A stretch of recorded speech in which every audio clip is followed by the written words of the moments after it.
Turkish Airlines presents Business Africa.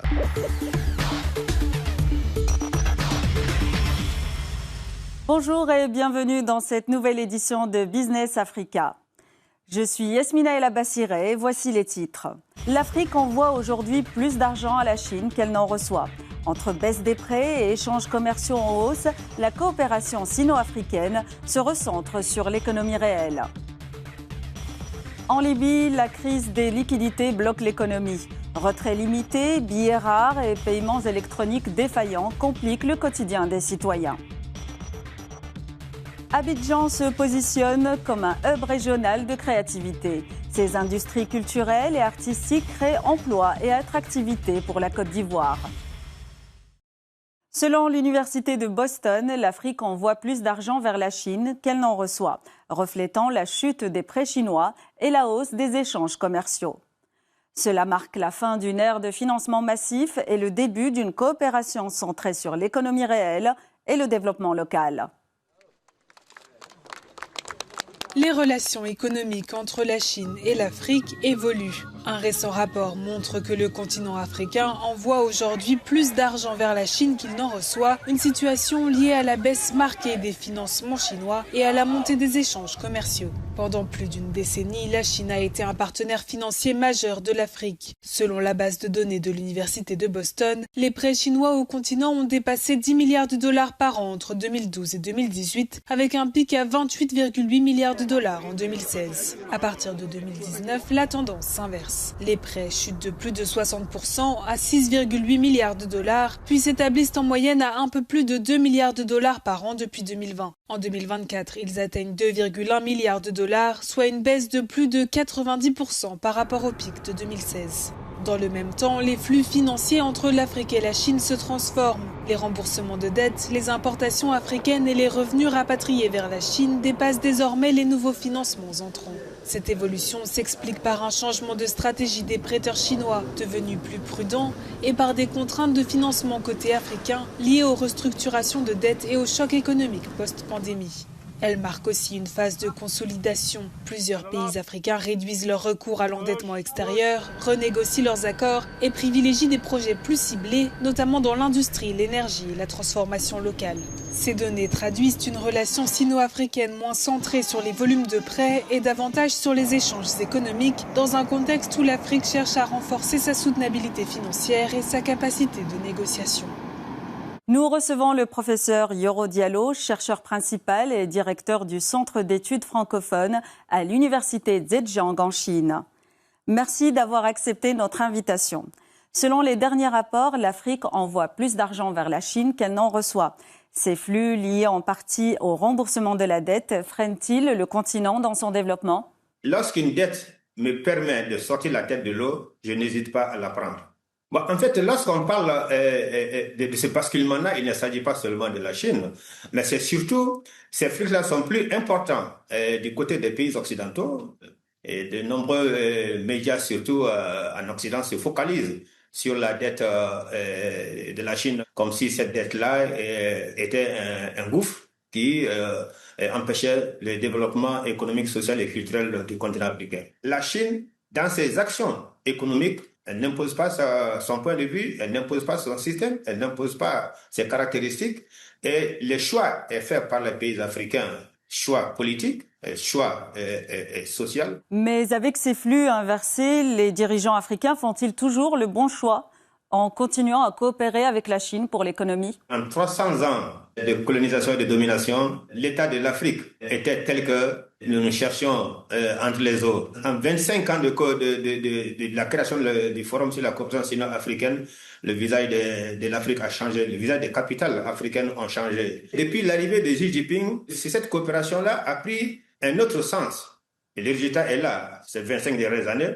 Nous notons que la Chine a aidé l'Afrique à réaliser des centaines de milliers de kilomètres de routes, d'autoroutes et des ports, des aéroports. La Chine aujourd'hui est le premier pays qui offre le maximum de bourses, d'opportunités, de formation, d'études au continent africain. Et aujourd'hui, la contribution de la Chine dans le plan de l'industrialisation, constituent des avancées, des propositions concrètes aux pays africains d'amorcer le développement. Sans la coopération sino-africaine, beaucoup de capitales africaines seraient encore des gros villages. Pour finir, pour vous, comment les relations économiques sino-africaines pourraient-elles devenir plus équilibrées et plus bénéfiques pour l'économie africaine? Je pense que ne pas se focaliser sur ces déséquilibres-là, mais faire de ces déséquilibres une action allant vers l'engagement du développement de l'Afrique. Tant que ce déséquilibre sert les pays africains aujourd'hui, parce que l'Afrique a besoin de capitaux, c'est en cela que nous devons accompagner aujourd'hui la coopération sino-africaine afin que, à la fois sur le plan culturel et sur le plan économique et social, cette coopération qui a fait ses preuves et qui a des résultats concrets, indéniables, continue pour permettre aux pays africains d'amorcer davantage le chemin de la modernisation. Et la Chine a accordé des droits de douane gratuits à une quarantaine de pays africains qui favorisent c'est cette action-là. Et le marché chinois est ouvert à beaucoup de produits africains. Voyons des produits agricoles maliens qui sont vendus en Chine, des produits du Kenya, de Tanzanie, le café du Cameroun. Voilà des actions concrètes qui constituent, comme on dit, des petites rivières qui vont constituer le grand fleuve. Et c'est ce grand fleuve-là que la coopération entre la Chine et l'Afrique converge pour un développement commun. Monsieur Diallo, merci pour votre participation. Le plaisir est pour moi. En Libye, la crise des liquidités plonge le pays dans une paralysie financière. Les retraits d'argent sont limités, les billets manquent et les paiements électroniques censés pallier la pénurie connaissent eux aussi de nombreux dysfonctionnements. Dans cette banque commerciale de Tripoli, Ahmed Arkoub n'est pas venu pour retirer de l'argent liquide, car il n'y en a pas. Mais il est là pour porter plainte après un paiement électronique débité sans avoir été finalisé. Je constate que de nombreux commerces, lorsqu'on essaie de payer par carte, prétendant que le terminal est hors service, je ne sais pas s'il fonctionne réellement ou non, mais tout le monde se plaint de cette situation. Depuis le retrait de 47 milliards de dinars par la Banque centrale de Libye, le pays fait face à une grave pénurie de liquidités, poussant les citoyens vers les paiements électroniques. Dans certaines banques, seules les coupures d'1 dinar circulent, les billets de forte valeur manquent et les autorités alertent sur la hausse des faux billets. Avec les paiements électroniques, il n'y a pas de fausse monnaie. Tout est numérique, sécurisé par un code billet au nom exact, des données vérifiées et l'application appropriée. Sur le terrain, les dysfonctionnements des paiements électroniques perturbent l'activité commerciale. Les citoyens font face à des taux de change différents selon le mode de paiement. Les retraits en espèces se font souvent à des taux défavorables, tandis que les paiements par carte entraînent des frais supplémentaires. Cette situation, liée à la crise des liquidités et au manque d'accès au cash, notamment pour le carburant et les produits essentiels, aggrave les difficultés quotidiennes des citoyens et complique l'accès aux biens de première nécessité.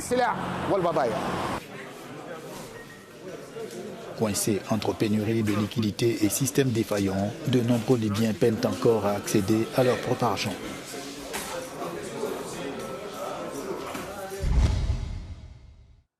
À Abidjan, en Côte d'Ivoire, les industries culturelles et créatives deviennent un moteur essentiel de l'économie. Musique, cinéma, mode ou art visuel, elles créent des emplois, attirent des investissements et renforcent l'influence culturelle de la ville et du pays. De la musique au cinéma, de la mode aux arts virtuels, les industries culturelles et créatives sont aujourd'hui un moteur économique à Abidjan. Dans la mégapole ivoirienne, la culture dépasse le simple cadre artistique. Elle devient un levier d'emploi, d'influence et de souveraineté.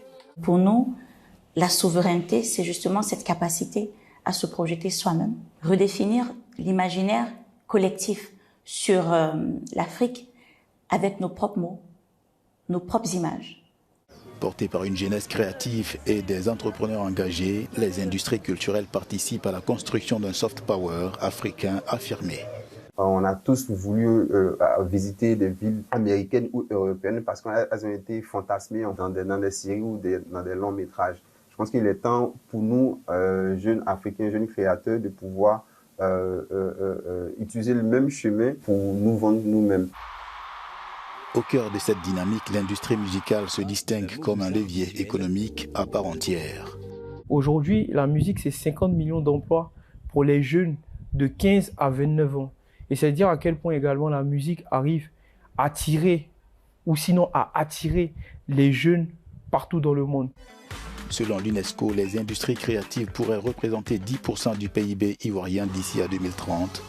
À Abidjan, elles deviennent un moteur économique incontournable pour la ville comme pour tout le pays.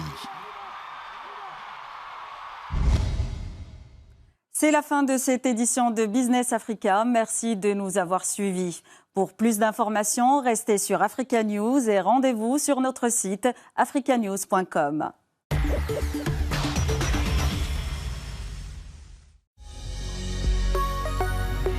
Business Africa was presented by Turkish Airlines.